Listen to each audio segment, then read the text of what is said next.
Welcome to On the Edge with April Mahoney Brains.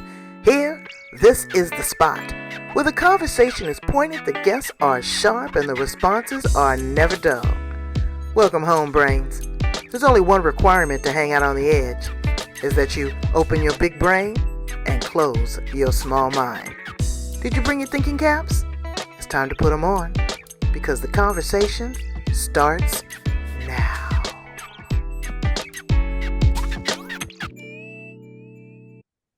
Welcome to On the Edge with April Mahoney Brains. How are you today? You're back at your favorite spot, the best podcast on the planet. This is the place where the conversations are pointed, the guests are sharp, the responses are never dull. We're back in Australia. I should get a condo down there. I always am down in Australia with the most amazing people. Today we have an author accelerator, Shoma Mittra. This woman migrated from India to Australia. She's had several entrepreneurships. She is working now to help people publish their books. Everyone has a book inside of them, but it takes a special kind of craftsmanship to put it on paper, to make it palatable for people to absorb what you're saying. It's very cathartic. You need someone to work with you. You need a great editor. And then how do you get it on the shelf? How do you get it in the hands of people? We're going to talk about that and a whole lot more. Welcome to the show, Shoma. Thank you, April. So lovely to be here with you. I think Indian women are so pretty. I really do. It's a lot. It's not just your hair, but there's something that exudes out of your skin. It really is. I don't know about that, but I think all women are beautiful inside and out. And as you are too, each one in our own way, I think we're beautiful. Except, of course, when things go crappy and then we go home. Yeah. Or when you wake up in the first thing in the morning. But Thank you. How do you show up in the world? How did you come to Australia from India? Tell us a little bit about you and your background. All right. So I call myself a custodian of narratives. Stories much, much before the world and the entrepreneurial world started talking about stories. I was doing stories. I was a journalist. So my background is media and journalism. And I was first in television for a few years, and then I moved to print journalism, where I spent most of my working career. We moved to Australia in 2006, and that was primarily because of my husband's job. But when I came to Australia, and we live in Perth, Perth is the remotest city in the world. Google it, and you'll find out. It's also one of the windiest cities in the world. And came here, and there's only one newspaper, the West Australian. So I went to them with my CV or resume, and they looked at it and said, "Oh, you've got lots of experience, but you don't know the people, you don't know the culture, you don't know the politics. We can't send you out on a story," which is what journalists do. We go out and collect stories, right? So I said, fair enough. And I'll cut a long story short. I got into the health industry, stayed there for a number of years. I'm still with the health industry, but I started building my writing and editing business, I suppose, on the back end, moonlighting, when not on my full-time job. Because really, writing is my only skill. I love stories. As a journalist, I was a human interest features writer and editor. So my job was going and interviewing people and collecting their stories and writing them. So I started building my business, and well, here I am. Well, you're there. I want to talk to you a little bit about journalism, because the world of communication is really moving fast, and especially in the United States. I'm a little concerned because I work in television as well. Yeah. And I've been in situations to where I've heard producers come in and say, we are here to create, not deliver, not report, but create. you see a lot of now journalism where there is the snarkiness, their own interpretations, the pundits, instead of actually telling us what is going on. And it's so scary because you hear the term fake news, and there is a lot of fake news. Where do you see the world of journalism going? I mean, they're taking journalists off the planes, they're taking them out of high profile meetings. Um, you will see around the world where journalists are being kidnapped and killed. It's a scary job. It is. And I've kind of been through that phase as well, where I had to have the cops come with me, police. So the syndication I was working with, if I was sent on a story that was, a little bit dangerous, I would be given, I would have cops with me. So at least one police officer would be there with me. He would not come into the interview, but he would be somewhere around in case I was interviewing. In India, it happens quite often. There's mob attacks and things like that, which is now happening in the United States as well. But coming back to what does journalism look like? Every industry, there's going to be the good and the bad. We have the paparazzis who are chasing celebrities and, all the fake news stuff that you said that's happening. When I was a journalist, and I must, this is a caveat, I'm not a regular journalist on the job anymore. So Right. this was something I used to do. But you're a reporter of the truth, no matter I'm what. a reporter of the truth, yes. And that's what it is. I need you to be that conduit to get to the story and to deliver it to me honestly, with integrity, clarity, make it palatable, and tell me the truth. Absolutely. And there is a certain section of journalists who are doing that. But also remember that there's a lot of people who are employed. I was an employed journalist. I wasn't a freelance. I was a freelance journalist for a little while, but mostly I was employed.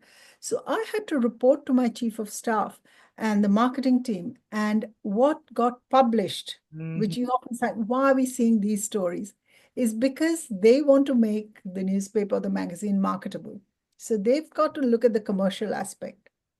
And look, I'm not going to go there. I'm not going to get into that. I'm apolitical. I have my views, but that's my views. No one needs to know that. So what I say is those people you're talking about who are getting killed, they're probably the journalists that are doing good. They've gone there to find out the truth. And that's why, there are certain people who don't want the truth to be out. They put their lives at risk. Yes. And you look at the ones that are even doing the weather. Oh my goodness. Here in California, we had a tornado of fire. And these people put their lives on the line to be out there. The floods, so again, I really give journalists a lot of credit. Again, it's rough. So you left there, you went into the health industry, and then you said, you know what? This is a job, but this is not where my heart is. You started to be an author accelerator. Tell us a little bit about your publishing and publishing company. Right. So you're right, when I started working in the health industry, I enjoyed it, but it was not my core. I wasn't trained in health. I'm not a clinical person. So I started building my business almost organically. People learned in the hospitals, just when I was talking to people that I'd written many books. I'd ghost written a few books. And people started asking me, "Oh, I'm writing a book. Will you have a look at it?" Someone came and said, "Will you edit it for me?" The doctors would, slap their 500-page thesis on my table and say, "Can you just quickly do a proofread before I submit?" And then networking business groups started inviting me here to speak on stages. And I'm talking early 2006, 7, 8. Where publishing wasn't such a big thing. Amazon was coming up. And they said, tell us the whole process, show us the whole process of how you go, from an idea to a published book. Mm-hmm. And so my journey started almost backwards. So I started speaking on stages, and then it came down to the work. Usually people start a business with an idea and then, try to reach the stages just as a speaker. So I kind of backtracked.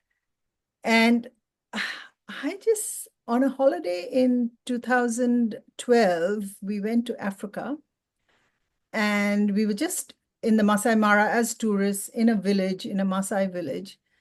And I say the story over and over again, but I love it.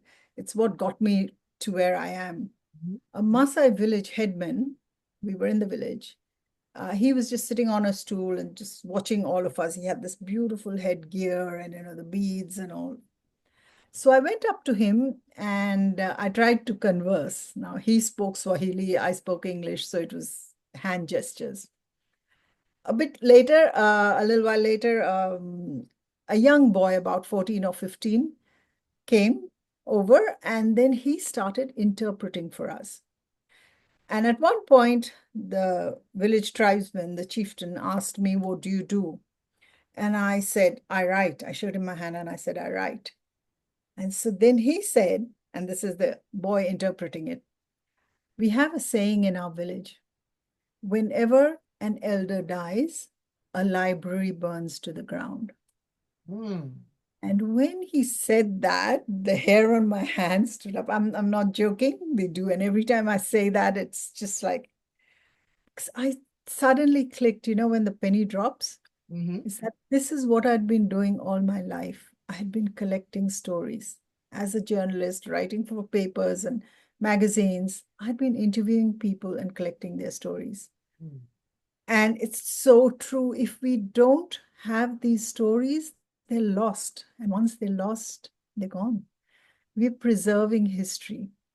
So what I was I was a keeper of memories. Mm-hmm. And that's when I thought at 2012, after that trip, that I'm going to take this seriously. I'm not just going to, just because people are inviting me to speak or someone's asking me to do a random book, Right. I'm going to take this seriously. And that's when I really started. Then COVID hit and we were all stuck in our homes. So I went on Facebook or wherever, I can't remember now, LinkedIn or something. And I said, who would like to, we're all stuck at home. Would you like to write a book with me? Suddenly the world erupted. Oh, I know. I know. Everyone was writing. So for a 10-day class brought about this beautiful book called Quarantales. Oh, And wow. Quarantales, it's stories written in isolation. So Mm. it's quarantined, but in your head. It's not about COVID. It's about all the things that keep us locked in our heads. Mm. And I think 16 people were there in that class. We did it for 10 days and they came out with the most amazing stories, which we then edited and published into a book. Wow. And the rest is history. We've done 312 books, I think, in the last 5 years, Wow. which is That's good. For books, it that's a all good amount. started, and it all started with a thought. And that's what I tell people all the time, an idea starts with a thought. And then you Absolutely. have to act on it. And you Yes. have to be a risk taker. You Yeah. said something that again is very pivotal in today's environment. They're trying to burn the books. They are here in the United States, they're trying to isolate critical race theory. This is a part of who we are as human beings. It's not about who was mistreated, who was in charge, who had the most money, who was the most impoverished. It's about human engagement. That's why I love my podcast so much. It's not about people's jobs. It's about telling their story. It's the connectivity. It is the fabric that we are weaved together. So thank you so much for doing that, because during the quarantine of COVID, my podcast went through the roof because people wanted to be heard. They wanted their stories to be told. They had time to think. Tell us a few great tips for a person that wants to write a book. What are 3 or 4 main things that they need to do in order to get it jump started? Absolutely. And like you said, every idea, whether it's a business, a book, and I've got a book which is called Boost Your Business with a Book, starts with an idea. Starts with a tiny germ of a thought. What if? And you could be sitting in a bus, traveling to work, or you could be reading an article. A lot of my stories come from little snippets that I've read in a paper, or I know nowadays we don't get newspapers, we just scroll on the phone. Oh, I missed the newspaper. Oh, that was me and my husband's Sunday thing. We would lay in the bed, watch football, and flip through the newspaper. And Absolutely. Now there is no, yeah. I mean, now we scroll through our phones, and it's so isolating, Absolutely, absolutely. And so when that idea strikes you, the one thing I say is have something ready, whether it's your phone or a notebook and a pen, jot it down, because ideas are a dime a dozen, but they just go like that. Like you're in the shower and you get an idea and then you're out and it's gone. Right. So jot that idea down and let it settle in. Like you don't have to start writing unless you're really inspired. Don't start writing right away. Settle in, let it kind of simmer, and let the idea sink in and let it grow within you. If you find that the idea just goes away and it's, you never think about it, that's fine. That's not a book that was meant to be written. But some things just sit within you and they're just like this, they needle you. When you're going to sleep, you're thinking of it. When you're driving, you're thinking of it. Those are the books that are asking to be written. And then there are two ways to write a book. One is, the plotters and the pantsers. We know them all. The plotters are the people who will structure the book, who will think about it, who will write it out, do all the plot points and all of that. It's too much to go into in the context of this session, but there are people who do that, and there are people who the idea strikes and you just start typing or writing on the keyboard. And there's nothing wrong with either of those. They're both good. If you're one of those that, you're creative and you just keep writing, fine, do it. But later on, you have to go back and structure it. And if you're the structured person, amazing, do the structure and follow from there.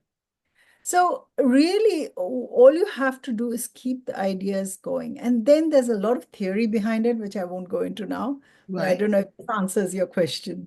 It does answer my question, because I know I'm a poet, much like you. You're going to share a poem with us in just a moment. But like you said, the idea and the thought comes, but my gift is pen and paper, the old-fashioned way. There is a connectivity, whether Absolutely. You spell the words right, you draw a line through them. Sometimes my poetry looks like a roadmap, and you go back and you put it together. But it's a feeling, it's an energy. As you say, you let it set in, you let it marinate like a good piece of steak. And then you put it on the grill and you cook it. And then you get it out there. Okay, so once a person has a manuscript, yes, and then they present it to a publisher. Sometimes people want to self-publish. Sometimes they want to go to a traditional publisher. Can you just tell us what the difference is between self-publishing and a traditional publisher? Absolutely. So in my days, and I'm going back to early 90s and mid 90s, through those 90s, there was no self-publishing. So Amazon was just coming on the scene, but we were all traditionally published. So we had whatever we wrote, we had to take it to a publisher, and then the publisher would look at it and decide whether it was for them or not. Rejection slips were that high. Now they're this high. So that has still remained the same. In fact, it's gotten worse, and I'll come to that. Around the late 1990s, Amazon came on the scene, and they brought out this self-publishing. So anyone could write their own book, and they had it within their means without spending a cent. If you learned the process how, you could go out there and put your book out into the world and earn money from it. You could sell it and you could earn royalty from it. So that became the self-publishing industry. which started and really picked up during the early 2000s. And I tried both ways. I've done self-publishing and I've done traditional as well. Mhm. There's no good or bad. Both have their own, each has their own standing. In between, there are the vanity publishers, there's hybrid publishers, there's self-publishing companies, there are self-publishing assistants, something that I do when people want to self-publish. I help them through the process. I'm old school, so even if I'm controversial, I'll still say You're I. traditional, you're not old school. So I still prefer the traditional method. However, that is very, very hard. And I understand that no one has the time to wait for 5, 6, 7 years to get a book published. The other thing is with a self-published, with a traditional publishing, you are giving away everything into their hands. So their editor, acquisitions editor, decides whether they like it or not. Their marketing team may ask you to change the script or change the, some of the novel. In the end, it lies with you whether you listen to them or not, but it will change. They will have their own book covers, which you may or may not like. They'll do all of that. But on the positive side, they also have a team of really professional editors, copy editors, line editors, developmental editors, people who know design and layout, and they will bring out a book. Most importantly, they have distributors. They have connections to distributors so that your book gets distributed around the world. That's traditional. And in traditional, we didn't have it in our days, but now you have to go through literary agents. Mhm. Just yesterday, I was listening to another podcast like this where they said literary agents get up to sometimes, not all of them, some literary agents get up to 20,000 proposals a year. And I thought, wow, and they maybe pick up two Mhm. out of those because it's a long, long journey. It's a long So, journey. And then and people are looking for, and I want you to be as transparent as possible with this because this is a tough question. They're looking for the New York Times next bestseller. I get that. That's normally through a traditional publisher because once you have self published, they're not going to pick it up as their own because they have to revamp it and they can't revamp it because you've already had it out there. yeah. But I have a challenge with this. Everyone is coming out with, I am a Amazon bestseller. All right, this is me speaking. You're paying to play. Absolutely. You're paying for positioning. I don't have a problem with that if it works for you. But I cannot, in all transparency, put guests on my show and say that you are an Amazon bestseller, international bestseller, when you have sold 6 books, one in Australia, one in Canada, one in England, and one in the United States. You sold a book between 2 o'clock and 6 o'clock. It was in the genre of nutrition, and nobody else was selling books at that time. Of course, you're going to make that mark. Yep. What Yep. I always encourage, I don't want to be the Debbie Downer, but I Mm. always will use a variety of adjectives to describe a new author: inspirational, insightful, upcoming, thrilling, breathtaking. But I can't, in all honesty, say that you are a #1 bestseller when I have had New York Times bestsellers on my show. And I've been called out on that. They said, you know Yep. what, it's disingenuous. Yes. Everyone wants that position, but to earn it honestly. And some of these places like Amazon are very tough on you because they have certain criteria to even post reviews of your book. So, for example, if a guest has been on my show and I say, hey, look, I've read the book, they're great, they were a guest on my show, oops, because they've been a guest on the podcast, they don't post the review. So that's difficult. When you go to book places like Amazon, your book Mhm. may be $20 and you may get 4. I have sold over 25,000 copies of my books, very small books, over time, and I'm not on Amazon because the hustle is real. When you write a book or a publication or article, it's giving birth. We talked about that. You are giving life to this body of work. This is a part of your legacy. It has to stick with you. No one is going to sell it, market it, recite it the way that you are because they don't have the same thing invested. Am I correct? Absolutely, 100%. And so when you are working with a great person like Shoma, she's telling the truth. She's saying, hey, you might be able to do this, but if you add this element or pick this genre or this person, you have a leg up because of her expertise. So don't just think that you can do it all by yourself. And editing is key. I grew up dyslexic. Okay. I know I don't dot all my I's and cross all my T's.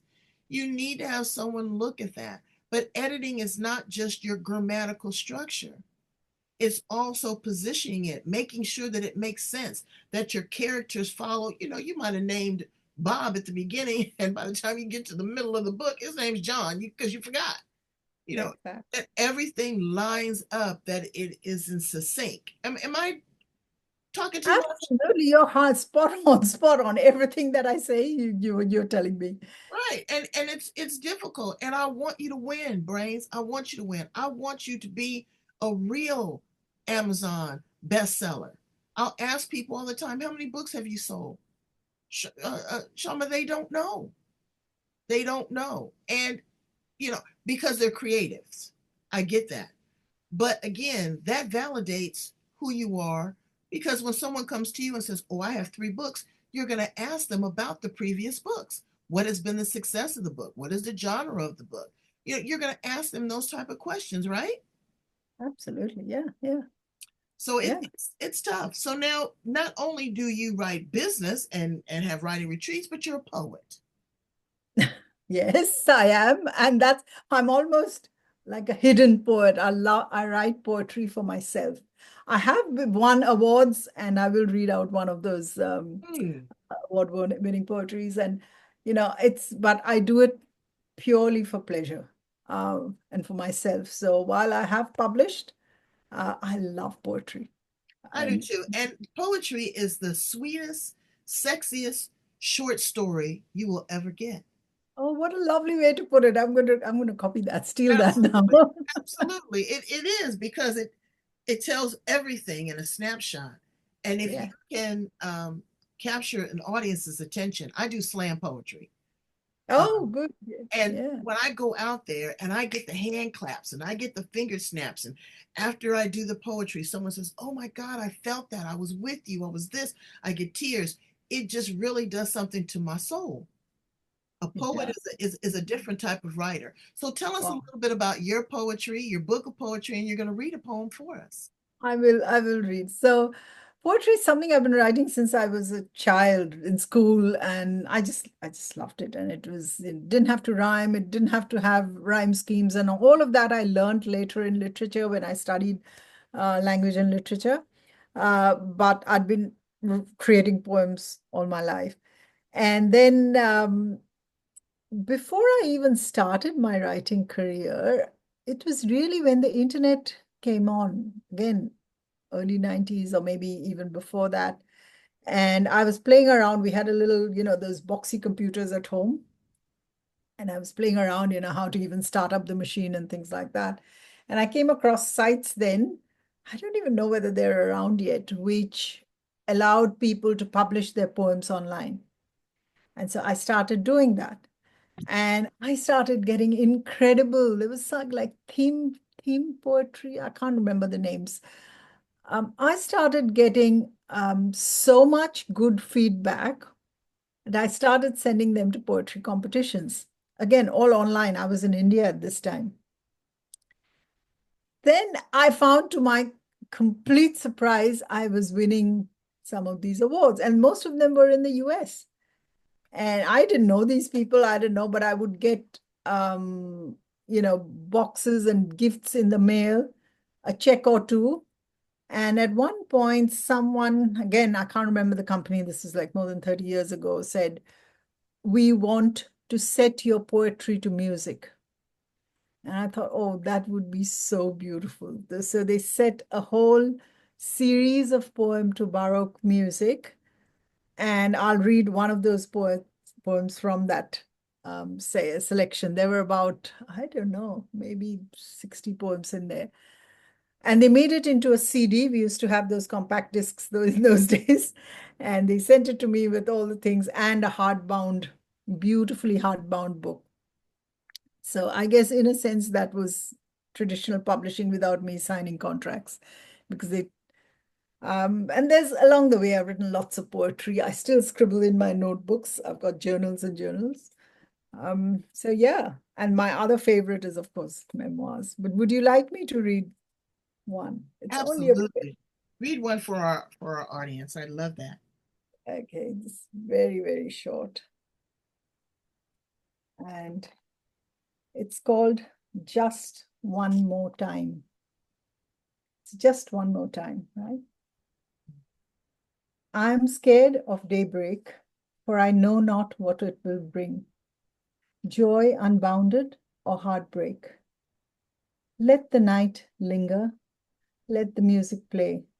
Let me live my dreams just one more time. A deep breath, a heart thudding in my breast, ripples of happiness spreading outward, concentric circles engulfing the universe. Let it play on. Just one more time. Let my verses fall like dew on soft pasture. For if I should lose you, I still have the memories to cling to in the silence of the nights. You can come to me in the speaking silence of a dream. That was beautiful. And I That's it. love your voice inflection.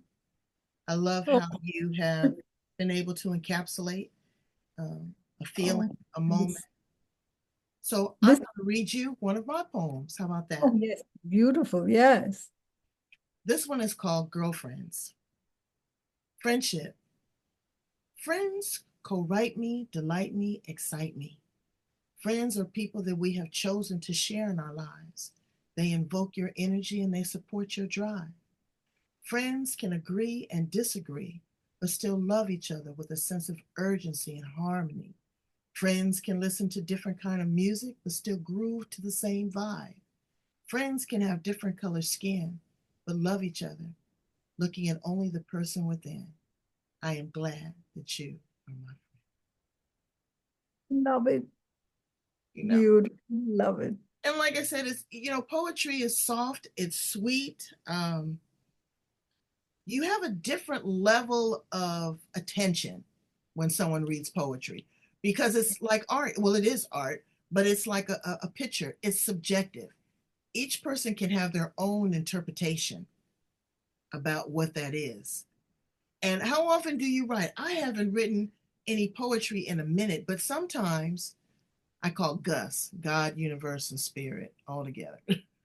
Wakes me up at like 3 or 5 in the morning. Yeah. That's when the inspiration hits. So I have to get my pencil and paper because, like you say, it'll be fantastic and then you'll forget it. So you have to stay on top of that. Yeah. And sometimes, yeah, you just scribble a few lines that's come into your head. And this is how this poem, Just One More Time, it came to me, I can't even remember. And I'd just written it on a napkin or something, then came back home and then I rewrote it. What do you think of people like J.K. Rowling's? J.K. Rowling? Yeah, yeah, she used to write. Yeah, yeah. Well, like a Starbucks. Wrote it on a And napkin, and look at where she is today. it is, yeah, yeah. And you can actually, they've now on Google, if you Google it, you will see her notes in their raw form. It's on Google, and you'll see how she's made all the corrections, and it's amazing It how is people, it's crazy. oh, It's crazy good. So, tell my brains a little bit about what they have to look forward to when they work with you. okay. So two things. I don't work across all genres or anything. No one can. I only work with people who want to write their personal stories or memoirs because I love these and because we are preserving history. And it's not just their story. When I work with people, it's about the book will encompass the social history, their story, and a lot more. So that's one. The other is the business books. The reason I like doing business books is they're quick, they're fast, they're easy, but also even there, I'm getting inside people's brains and their Right. heads to find out what makes them tick. Why is it? How did they go from idea to impact? In fact, that's the next compilation coming out. It's called Idea to Impact, and I'm interviewing um, entrepreneurs who've been there, who started out just with one, a smack of an idea, and then now they have a roaring business. And Mm. how did they get there? And that really spurs me on because I suppose I run a business too. So I love doing business books. So when people come to me, you have to come to me with an idea or you've already written the book. I take people, take on people at all stages. Okay, great. Some people will come to me and say, I've got this great idea and I think it can be made into your book. What about it? And it just starts with a conversation. And sometimes people will come and say, I've written this, this big 400-page manuscript, and I'm not sure it's worth it. Can you Uh, have a read? I'm just reading one on product management, which is 355 pages or something. He's done a great job, but you know what? I would could you do it audibly? That I mean, people love to read. Don't get me wrong. I had a friend that read 380 books in 365 days. Yes, yes. I yeah, but he was reading two books at a time. I'm like, dude. But if you don't do the other mindless things like Mhm. television or social media or um, you know, you have time to focus on that. I couldn't Yeah. believe it. And he read that many books and was successful. That was I great. read 2 or 3 books at a time. I'll be reading, I love reading thrillers and crime fiction and all of that. I read business books and then I'll pick up something else from somewhere. And so yeah, I can get that. My Do brain is you compartmentalized. do you have children? Yes, 3 children. Are they avid readers? Are they Oh, voracious? yes. Oh, my God. They're voracious readers. Two of them are. And my son, so they're 2 girls and a boy. They're all lawyers. The 2 girls are voracious readers. And the boy is a reader, not as much as them, but he reads only nonfiction. These other two What will would you, read. because I want to ask you some fun questions now, but what would you say to parents to encourage their children to read? They don't do that anymore. I was with a bunch of young people and they said, "Oh, Miss April, you're too intense. We want our information in bite-sized pieces. We want it, uh, I don't TikTok think, size again, to absorb." But I tell them when you transfix yourself into a book, it's like it's raining outside now. When I get finished talking to you, I'm going to go over there and sit in that chair. I've got a sleazy novel full of sex and lies and drugs and murder. I'm going to get in, I'm going to curl up, have me a cup of tea. There's nothing like feeling the pages of a book, smelling oh, the book, and so using your imagination to be walking down that street or be in that country. There's so much that you can learn from books. What do you say to parents to encourage their children to read? I wouldn't even encourage them. You know what? Because you can't show someone and tell them to do it. It's not going to happen. Mm-hmm. You do it. So if it's a house where parents are reading, children will automatically pick it up. No matter what you're doing, if it's a parent who's a handyman, the kids love, knocking around with hammers and stuff. It's a Right. parent who's listens to music, they will like it. So it's you, the parents have to be readers too. They can't, look at television all day and say, hey, have you finished your book? It's not Right, gonna happen, right. right? And also read But to them. My mother read, that was my next thing, is tell them stories. You don't even have to open a book, just tell them stories because the imagination will start working. And then when you bring the books, like my grandchildren, they can finger read. They can't, they're only 5 and 3. So when I turn the page, they know where the words are. But Mm. a lot of the times, it's just me telling them stories, made up stories, or maybe, fairy tales or whatever it is. But that's what gets their imagination. That's how I loved stories, because I had an aunt who would, tell me all these amazing stories. And I was, No, and my mother was in her 80s and she was getting older, and she would say, "Read to me." And yeah, I would read to her, and of course, I would change my voice. I would read her everything from The Cat in the Hat to verses in the Bible to, great novels. And she would just sit there and she just fall asleep. And it was just so endearing. But it doesn't matter at any age. People like to be read to. They like it. It's a certain, I don't know. It's a certain gravitas. It's a certain yeah, love and an affection for someone to do absolutely. that to you. That connection, that, there's someone there whose whole 100% attention is on you, Right. and you cuddle up with them, whether it's your baby or your mother or Yep. Yep. grandchild. It's And wonderful. so, It's yeah, you wonderful. can't teach people. Can't teach people anything. And again, I'm being a bit controversial here, unless the person wants to learn, whether it's a 3-year-old or a 90-year-old, unless it comes from within you, Right. no matter what I say, it's not going to work. Right. No, you have to go by example. You have to go by Exactly. Yeah. example. Yeah. So Yeah. let's ask some fun questions. I came to your house for dinner in Australia and I asked for you to cook me a good Indian meal. What would you cook me? Uh, Probably, depending on if you what kind of dietary requirements. I I, want to. I know. I went on a cruise one yeah, time, and okay, a nice fish curry.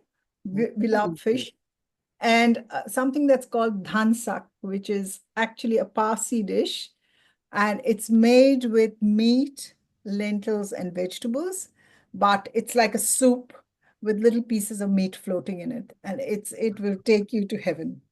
And then you can really? have a little bit of homemade bread with it. Bread is as in like roti or naan, Mm-hmm. None. I a bit of, was on a cruise, and we didn't know that it was a cast from Bollywood that was oh, there. And I had the best time.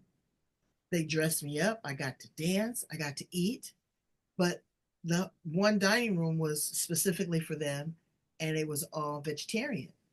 mm, And there was no meat, and I just knew I was going to get some steak or some chicken or something. No, but it was the best food, and the spices and the herbs. I just felt after I ate, I felt cleansed inside.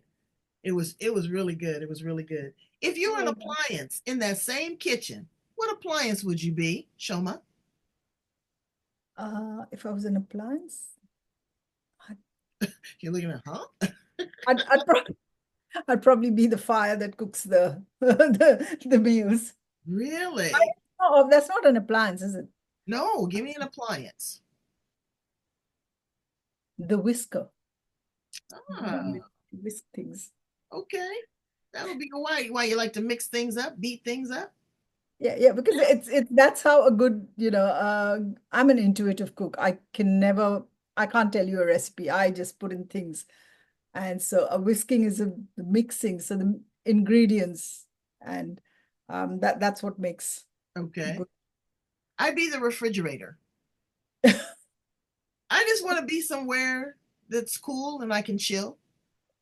If I could freeze it, we'll freeze it, thaw it out, preserve it. Yeah, I'd be the refrigerator. That'd be good. If you were a car, what kind of car would you be?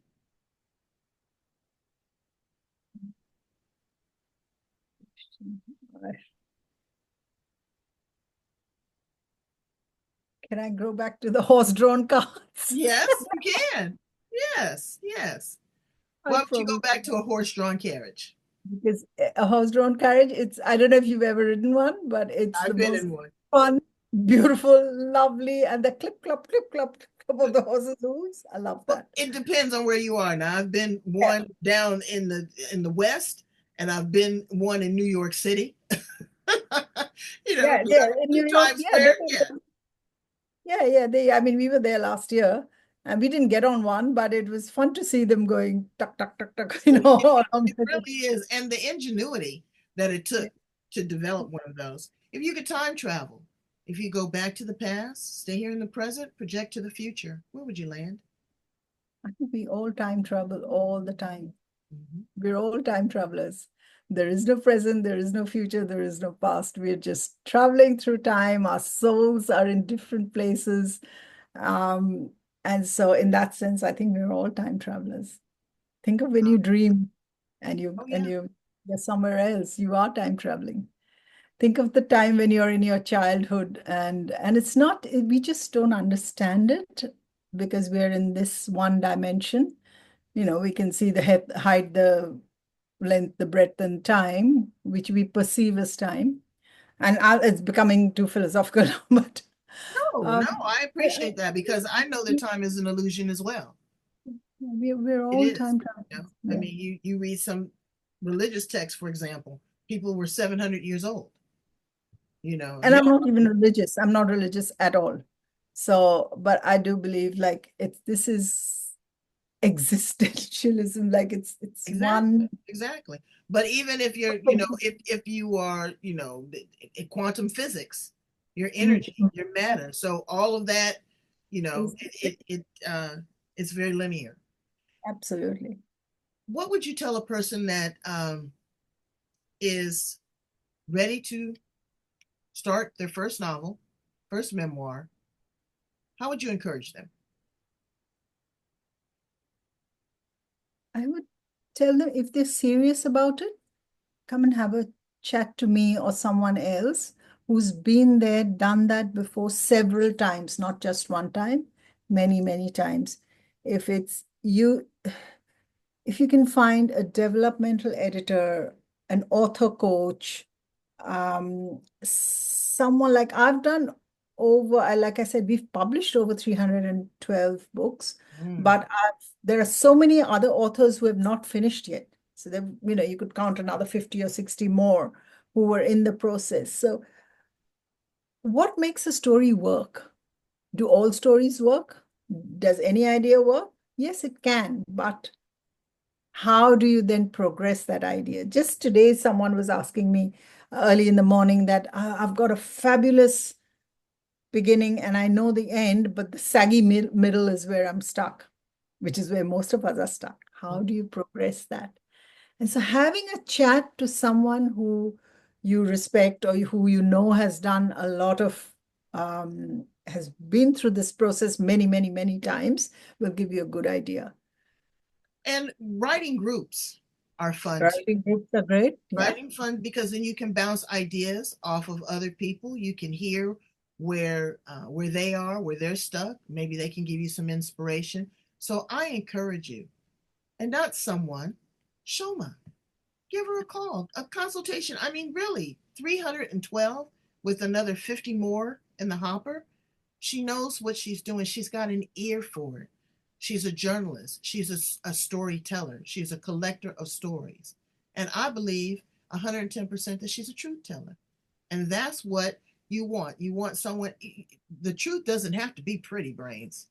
But you have to tell it like it is and you have to be clear. And again, like I said, it has to be palatable so other people, because once you write this book, it's not yours anymore. It's like giving birth. You've given it out to the world. And so, how are they going to receive it? How are they going to perceive it? Are they going to buy it? Are you doing this just to get it off your chest? What is your reason behind it? What is your why? And she will help you uncover and discover all of that. Shoma, one of the things that I wanted to share with my audience is that you have a brilliant opportunity for them to join you in one of your writers' retreats. Tell us a little bit about that. So yes, the writing retreats are something I've been always planning to do. And finally, we started it last year and had our first retreat in Scotland, which was amazing last February. We brought in literary agents, publishers, Ingram Spark. We had editors, and we had obviously a whole heap of people. So these writing retreats are between 5 to 7 days, usually. They are held at exotic places, like Like a really. castle? Yes, we are looking at one in either Italy or Ireland in the subsequent years. What's coming up is probably New Orleans in 2026 or 7. Definitely the Himalayan writing retreat is coming up because we're already talking and processing that. Maybe one in Australia. So all you have to do is, pack your bags, land at the destination, and then we take care of you for 7 days, 10 days, 5 days, whatever the retreat is. Wow. I'm there, my colleagues are there, and you not only get time to write, but you get personal time with us one-on-one, where you're asking me or my colleagues questions. We get in editors, literary agents, um, Mm. publishers, a chance that normally you don't get. You can't get a one-on-one with a lit agent, you know.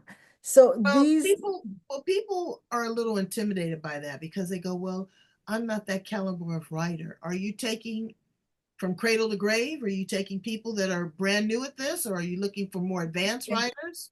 it depends. Some retreats, there are retreats for beginners who don't have to feel the pressure. So we just go away and write. There's only us they talk to.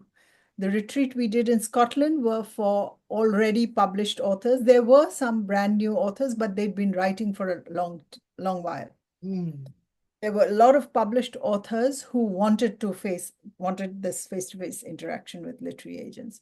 So it really depends. Now, they say the Himalayan one, where we're going to go off into the foothills of the Himalayas, just have this beautiful, relaxing. There's one coming up in Mongolia as well.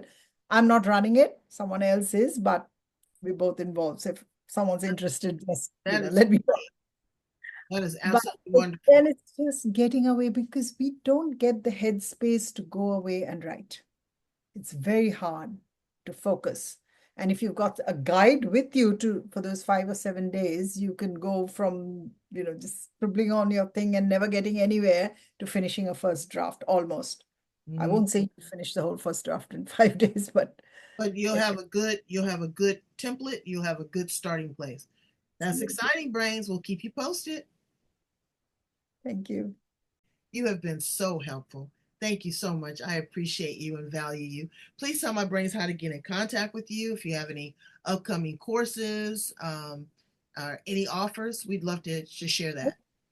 Let me, yes, I do. The best way to get in touch with me is through LinkedIn and my website. Is it going to go in the show notes? Because then Yeah, I'm I going to can just, put that in the show notes as well. I'll put it in the back. okay. Okay. And I'll give one of my books away for all your listeners for Wow. free. And this is Boost Your Business with a Book. This one is about business books. So it's a guide to writing, a beginner's guide to writing a nonfiction book. Oh, wow. Um, And I've got another one on memoirs, but memoirs are a lot more. So I'd rather people talk to me before. Right. So Um, what we're going to do is we'll put that out there and then we're going to measure the subscribers, the likes, the loves, the shares, and then we will contact Shoma and she will definitely tell us how to get that one lucky person um, that is going to be able to figure out how to write a non-fiction business book. That can help you go a long way.